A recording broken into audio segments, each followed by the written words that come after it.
F. Scott Fitzgerald once wrote, "The ability to hold two competing thoughts in one's mind and still be able to function is the mark of a superior mind." Mm-hmm. And welcome to this deep dive into the sources, where we're basically going to put that exact proposition to the test. Yeah, we really are. I'm your resident expert for today, and I gotta say, if you are managing people right now, or, frankly, just trying to survive in any modern corporate environment, Right. you are forced to hold competing thoughts pretty much every single hour of the day. It's so true.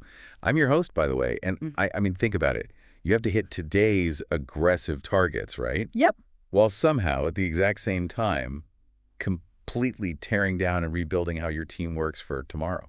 It is, I'd argue it's the defining struggle of the modern professional. Definitely. And the materials we're examining today dive right into the hidden science of that exact struggle. Yeah, we're looking at the evolution of organization development. Or OD. Right, OD, and the underlying mechanics of change management.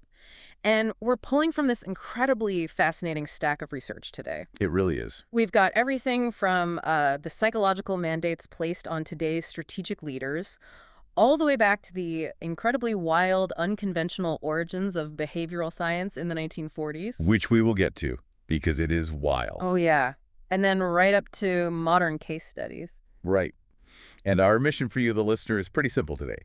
We want to help you shortcut your way to understanding how real, lasting change actually happens in groups of people. Because it's usually buried under so much academic jargon. Exactly. We're cutting through all that dense corporate speak to find the practical aha moments that you can actually use. Whether you're steering a massive global division or, just trying to emotionally endure your next department meeting. Yes. But to get there, we have to start with this massive core tension that's outlined in our research. The big one. It's the modern leader's mandate to balance production and production capacity. Now, those sound deceptively similar. They do, yeah. But they are fundamentally at war with one another. I mean, production is about the immediate. It's the tangible output. Like hitting this quarter's revenue target. Exactly. Or, shipping the code, finalizing the merger. But production capacity, on the other hand, is about building the organization's underlying ability to do things better, faster, or more innovatively in the future. I was going through these concepts, and it immediately made me think of, like, a high-stakes road trip.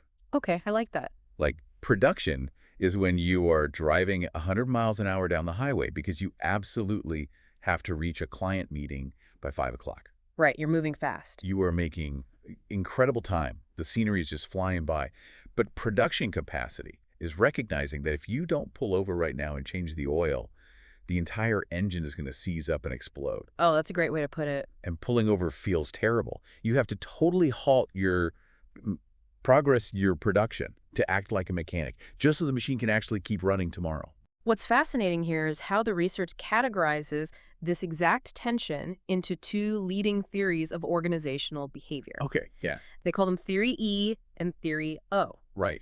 Now, you already know what Theory E feels like. Theory E is all about pursuing short-term results to elevate the enterprise immediately. That's the driving 100 miles an hour part. Exactly. It's the end of quarter scramble. And frankly, it is what most executives are explicitly compensated to do. It's what Wall Street rewards, right? Yeah, exactly. But then you have Theory O. Okay. Theory O is where the organization actively seeks to build long-term organizational capacity. The oil change. Right. And the research notes that Theory O is much newer, far less understood, and incredibly difficult to execute. Why so difficult, though?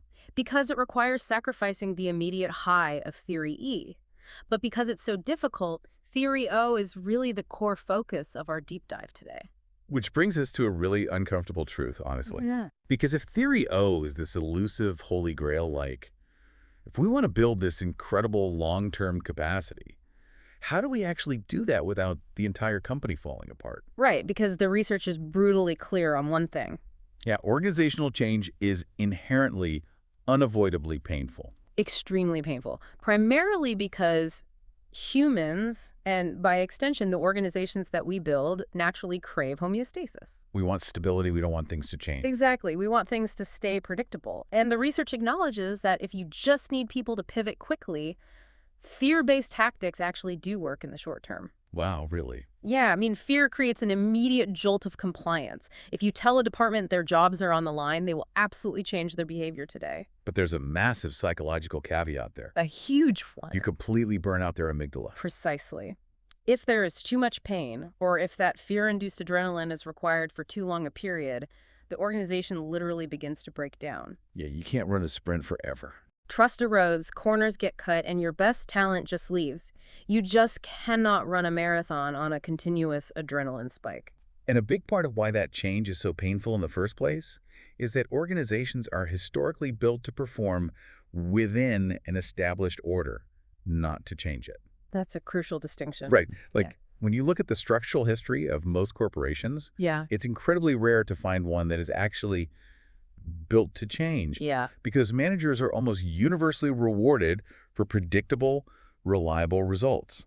They are not rewarded for trial, error, and messy experimentation. No, they're not. Yeah. Which is why leadership mandates are typically broken down into three major categories, depending on what the environment demands. Right. You have continuity, which is simply, keeping the trains running on time. The status quo. Yep.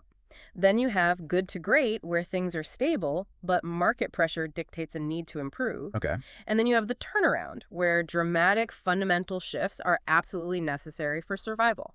Okay, let's unpack this because this is where I found what looks like a glaring contradiction in the strategic leadership materials. Oh. What caught your eye? Well, it states that leaders often have public objectives that they proudly announce at town halls, but they can currently maintain private objectives that they pursue behind closed doors. Ah, yes. The public versus private mandates.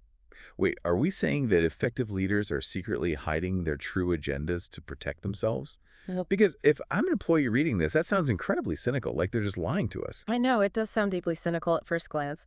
And yes, the research admits that some leaders do use multi-stakeholder approaches simply to avoid accountability. Right. Using smoke and mirrors to preserve self-interested behavior. Covering their own tracks. Exactly. But if we look deeper into the dynamics at play, having divergent public versus private mandates usually reflects the incredibly messy, constrained reality of the corporate environment. Constrained how, exactly? Well, think about the CEO of a publicly traded company. Okay, sometimes executives simply aren't given the discretion by their board of directors or by aggressive activist investors to publicly announce that they are balancing short-term results with long-term capacity building. Because Wall Street would freak out. Yes, the market might punish them instantly for taking their eye off the quarterly ball. So they basically have to stand on stage and say, we are focusing entirely on Q3 profitability just to keep the stock from tanking. Pretty much. While privately, behind the scenes, they're trying to sneak in the budget and resources for vital long-term training. Exactly. They are completely boxed in. Focus generates the short-term results that the environment demands just to keep the lights on. But the execution, the quiet, unglamorous work. Exactly. That behind-the-scenes work is what builds organizational capacity for change, or what the literature calls OCC. Which perfectly transitions us into how leaders actually pull off this quiet execution. Yes, the how. Because to successfully implement Theorio, you need very specific tools. The research provides this conceptual framework called the 8 dimensions of organizational capacity for change. Right, it's often visualized as a wheel with different spokes. Yeah, but the absolute core of this wheel, like the hub holding it all together, is human capital. Specifically, trustworthy leadership and trusting followers. Because you simply cannot have one without the other. It's a total symbiotic relationship. Right. A strategic leader behaving in a demonstrably trustworthy fashion isn't enough in a vacuum, What do you mean? While the followers within the organization must also possess a baseline disposition to trust the organization. It's a mutual reaction. The research actually pulls a brilliant quote from the psychologist Carl Jung to illustrate exactly this point. Oh, the chemical reaction quote. I love that one. Yes. He said, the meeting of two personalities is like the contact of two chemical substances. If there is any reaction, both are transformed. It's so applicable here. Right. You can't just mandate a new corporate culture from the C-suite and expect people to just passively absorb it. No, definitely not. The organization itself has to be fundamentally transformed by the people actually doing the work. And the people most responsible for facilitating that chemical reaction are found in what is termed involved mid-management. Oh, this is a huge point. It is. There's a really poignant observation made here about the current state of business. In many modern organizations, middle management has been aggressively hollowed out. Totally gutted. Right. They've been downsized, optimized away, and increasingly replaced by AI and algorithmic software. But the research argues that hollowing them out is a massive mistake. A huge mistake. Because they provide lateral leadership. They're the ones who can influence peers across different departments without having absolute dictatorial authority. Yes. They're the glue that keeps an organization agile. They absolutely are. I mean, software can track metrics perfectly, but software cannot negotiate a delicate compromise between the marketing team and the engineering team when a product launch is going completely sideways. Exactly. A dashboard can't mediate a fight. But here's another concept from those 8 dimensions that made me completely pause. What's that? Capable champions. Ah, yes. The Misfits. Yes. The materials explicitly define these champions as mavericks, who do not normally fit well into bureaucratic structures. Right. And their misfit nature isn't a bug. It is highlighted as a core feature. Yep. Now, if I'm a manager trying to hit tight deadlines, why on earth would I intentionally empower a misfit? Doesn't that just invite chaos into an already stressed system? Well, if we connect this to the bigger picture, and specifically to another dimension of the framework called systems, thinking it starts to make profound sense. Okay, I'm listening. We have to stop viewing organizations as linear, predictable machines, like a clock. Right. They're complex, living ecosystems. And living systems, by their very nature, naturally tend toward homeostasis, which in a corporate setting means stagnation. They just stop adapting. Right. The bureaucracy wants to calcify. So if the bureaucracy wants to freeze, the maverick is the one holding the blowtorch. That's a great way to look at it. Yeah. The misfit nature of these capable champions is exactly what prevents the system from stagnating. They provide necessary friction. They agitate the status quo. Exactly. They ask the uncomfortable questions, and they totally ignore the "we've always done it this way" mentality. Right. And that friction is precisely what drives successful change. They are essentially a controlled burn in a forest. Oh, that's good. Right. Like, it looks destructive to the bureaucracy, and it's super annoying to the people who like the established trees, but it clears out the dead brush so the organization doesn't completely suffocate and die. Precisely. Without the controlled burn, the entire forest is at risk of a catastrophic fire when the market eventually shifts. Okay, so knowing what we know now, that you need this chemical reaction of trust, you desperately need lateral middle managers to act as the glue, and you have to empower misfits to create a controlled burn. Yep. Where did we actually figure this out? Oh, the history is wild. Right, because I was digging into the historical research provided in our sources. And the origins of these behavioral strategies are just incredibly unconventional. They really are. I mean, to understand how we got to modern organization development, we have to trace the field back to the 1940s and 1950s. Way back. The research identifies 3 distinct historical threads, or stems, that eventually wove together. Okay, let's follow that first thread. Laboratory training. Specifically what were known as T groups. Right.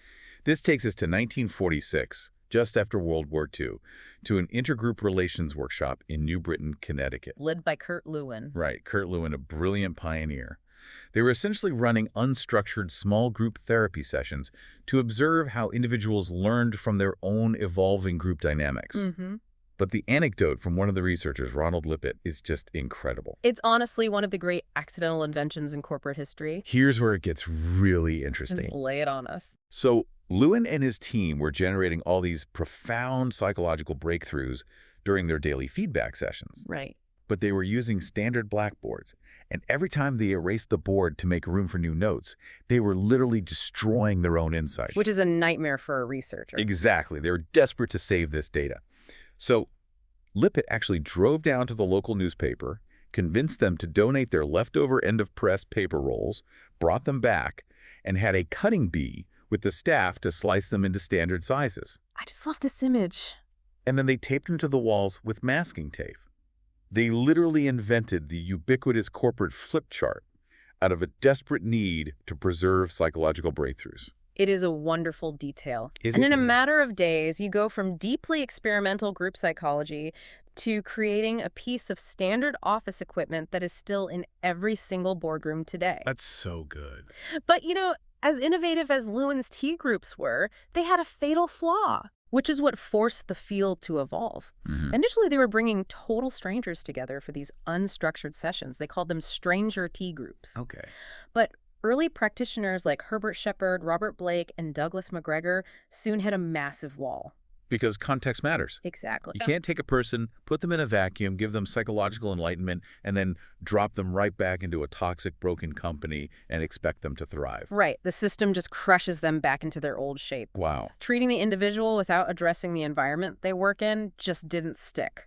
So what did they do? Well, that failure sparked a massive pivot, which brings us to the second thread: survey research and feedback. This was pioneered by Rensis Likert. Wait, the inventor of the famous 1 to 5 Likert scale, the one that is on literally every survey we take today. The very same. That's crazy. Right. In 1948, Likert conducted a massive study at the Detroit Edison Company. And his crucial psychological finding was that just conducting an employee survey and handing that data to a manager in a report accomplished absolutely nothing. Nothing. In fact, it often made things worse. Why? I mean, I guess because if you just hand a manager a PDF showing their team is unhappy, without any context or agency, their immediate reaction is just defensiveness. Exactly. Which is a mistake companies are still making today. All the time. They blast out the annual employee engagement survey, compile a nice slideshow, and then just file it away. Right. Data without discussion is useless. Yeah. Like Bayert found that real change only happened when managers were forced to actually sit down, discuss the survey results directly with their subordinates, and collaboratively plan what to do about the data. Wow. The data wasn't the solution, it was merely the provocation for a collaborative intervention. And while all this is happening in the U.S., the historical research outlines a parallel evolution happening across the Atlantic at the Tavistock Clinic in England. Yes, the third stem. They were taking psychiatric insights they had gained from treating extreme battle neurosis in soldiers during World War II and trying to apply them to civilian organizations. Right. And there's this amazing historical moment where a researcher named Eric Trist visited a British coal mine. And Trist realizes that the intense group therapy dynamics he'd studied in traumatized soldiers applied perfectly to the high-stress, localized, dangerous work of coal mining. That is fascinating. Because extreme stress requires lateral trust over vertical command. Which led to the creation of what the research calls socio-technical team structures. Yes. And just to define that quickly, because it's a bit of a dense term, it essentially means you can't separate the social and psychological dynamics of the humans from the technical tools and physical systems they're using. Right, they aren't isolated. The humans in the coal mine are one intertwined system. It is the convergence of all these incredibly diverse fields. You have military psychiatry, coal mining, survey methodology, and group therapy all colliding. It's like a melting pot of behavioral science. Exactly. And by around 1957, practitioners at major corporations like Esso and General Mills realized they were no longer just doing basic management training. What were they doing? They were orchestrating system-wide cultural change, and they needed a new term for it. That is when organization development was officially born. So we've gone from World War II battle psychiatry in British coal mines to the literal invention of the flip chart in Connecticut. Quite the journey. But how do these deep historical lessons actually manifest in today's modern business landscape? Well, the university module notes we're looking at provide a really clear bridge for that. Okay. Modern OD is distinguished by addressing root causes rather than just treating symptoms. It has to be planned, holistic, and sustainable. The psychological distinction between root causes and symptoms really is the bedrock of modern OD, isn't it? It absolutely is. The module provides some excellent modern industry examples. Like the retail one. Yeah, take the retail sector. The materials describe a major department store struggling with agility and trying to enhance their customer experience. Okay. Now, a symptom-level treatment would be, putting up nicer signs, playing better music, or offering a quick discount. But instead, they revamped their entire training protocol and completely restructured their supply chains to empower the frontline employees. Exactly. They pushed autonomy down the chain so the people talking to the customers could actually make decisions without asking 3 layers of management. Which completely changed the agility of the company. It makes me think of an architectural survey. Like, Piecemeal organizational change is like putting a fresh, expensive coat of paint on a house that has a completely crumbling foundation. Yes. Sure, it looks a little better to the neighbors for a week, but the house is still going to collapse. Organization development is the team that goes down into the mud, jacks up the house, and fixes the foundation first. That is a perfect way to conceptualize it, and we see that exact same foundational repair in the healthcare case study from the module. Oh, right. The hospital system. Yeah, a large hospital system was facing severe burnout, low morale, and suboptimal patient outcomes. Right. And you don't fix that with a forced pizza party in the break room. No, definitely not. They utilized cross-functional collaboration and intensive leadership development to expose and fix the core bottlenecks. And if we connect this to the bigger picture, you can draw a straight line from Lakert's 1948 Detroit Edison study directly to this modern healthcare example. Because it all comes back to data-driven collaboration. Exactly. The common denominator is collaborative, cross-functional communication based on shared reality. Wow. Whether it is a utility company in 1948 or a hospital today, the fundamental mandate remains the same.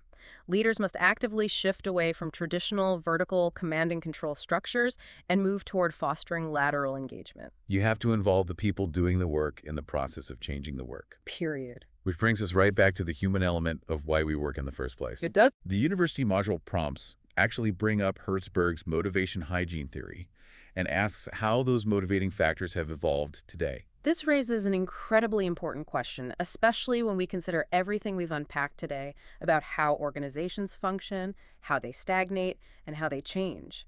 And just to clarify Hertzberg's theory for a second, because it's a brilliant concept, Yeah, go ahead. he proposed that the things that cause job dissatisfaction, which he called hygiene factors, are completely separate from the things that actually motivate us. Right. Hygiene factors are things like a decent salary, job security, or safe working conditions. If they are bad, you are miserable. Unquestionably. But if you fix them, it doesn't make you passionate, it just makes you not angry. Exactly. True motivation comes from the work itself, recognition, growth, and autonomy. So we've covered a massive amount of ground in this deep dive into the sources today. We really have. We started with the sheer difficulty of balancing immediate high-speed production with the painful necessity of building long-term capacity. Theory E versus theory O. Right. We talked about why you absolutely need the chemical reaction of trustworthy leadership and why you should probably empower the misfit mavericks in your office to act as a controlled burn. Essential for survival. We traced the wild history from New Britain tea groups to British coal mines, and finally to modern examples of fixing the foundation rather than just painting the walls. Right. So what does this all mean for you? Good question. Look at your own workplace tomorrow. When problems arise, are you just treating the symptoms? Or are you digging down into the mud to find the root cause? And perhaps more importantly, are you allowed to be a capable champion in your role, a misfit pushing the system forward? And I want to leave you with a final thought to mull over, building directly on that prompt about Hertzberg's theory of motivation. Okay. The materials ask how motivation has changed since his time. Well, consider what we discussed earlier about algorithms and AI hollowing out the middle management layer. Stripping away that lateral human glue. Exactly. In an era where automation is aggressively shrinking the organizational structure, even faster than these sources initially predicted what actually motivates the modern knowledge worker, when corporate predictability, loyalty, and stability, those basic hygiene factors are no longer guaranteed. Wow, that's a tough one. If the machine can do the predictable work, is the ultimate survival skill for human professionals simply the capacity to adapt? That is a brilliant question to end on. Thank you so much for joining us on this deep dive into the source material. Keep examining your foundations, embrace the misfits who challenge you, and most importantly, keep asking questions.